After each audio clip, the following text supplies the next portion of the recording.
First week of January. Welcome to Wow 2022. Each week, a weekly Wow word of the week. I plan to post near the middle of the week, not always on Wednesday. That's a change from times past, but I welcome you to my office and I welcome you to our weekly Wow word of the week. This week, the word magnify. Words for this life, words to point us to the next life. Our text, Philippians chapter 1, verses 20 and 21. Paul writes this, accordingly, the thing I most seek, my hope, is that in nothing I will be ashamed, but with boldness always, even now, Christ will be magnified in my body, whether through life or through death. For with this goal, to live as Christ and to die gain. We know verse 21, most of us, to live as Christ, to die as gain. We know less well verse 20, but they're connected. Paul's one thing in this passage is to magnify Christ, to glorify Christ, to totally yield to Christ. The matter that Paul has put at the top of his list, the thing that he most watches for, the things he's seeking in his life, is to magnify Christ. And very frankly, nothing causes us more shame more quickly than realizing that we have failed to magnify Christ, failed to declare his magnificence, missed the opportunity, failed to be bold, and that we've taken our eyes off the goal. We should be concerned then with how we can make this possible in our life and why it doesn't happen more often in our life. The challenge we face is in the concept of yielding totally to Christ, to surrender our own direction, purpose, goals, to go only in the direction of Christ. I'm thinking of the illustration from traffic patterns.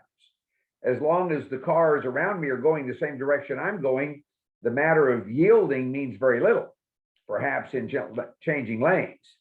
But when there's cross traffic, when there's traffic that's going a different direction than I'm going, then that little sign that says yield right away becomes significant. It's the same in my spiritual life. As long as Christ and I are going the same direction, yielding is not all that significant. But when Christ would have me go one way and I would go the other, the Bible says that we must yield. So each morning, if we're genuinely committed to magnifying Christ, as Paul was, we awaken and we ask ourselves about the place of Christ in our life during the day ahead. I recently read an article about a person who at the end of each day put either an X or an O on the calendar. An X meant I failed to follow Christ. An O meant I followed fairly well. But basically, we don't determine the X or O of the day at the end of the day. That decision is made as we begin the day. Where will Christ be in my life today? Will he be the center? Will my life magnify Christ? No other consideration matters. I will be open continually this day to the presence of Christ in my life, following him, advancing his cause. And then Paul makes that connection I've already mentioned, one that we often fail to make between verse 20 and verse 21. We see verse 21 as a good goal, but we fail to see that Paul in the same passage tells us how it's possible to develop that attitude. Living in Christ and dying is gain.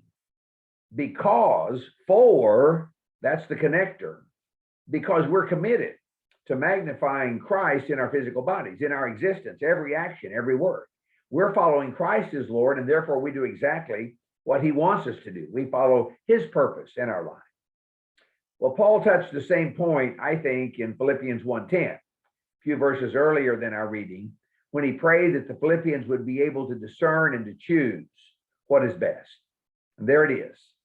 Not only this day what is good, not only what is better, but that which is best. This day, this week, may I discern, may I choose that which is best, in order that whatever happens around me, Christ will be magnified in my life. Thanks for being with me for another word of the week.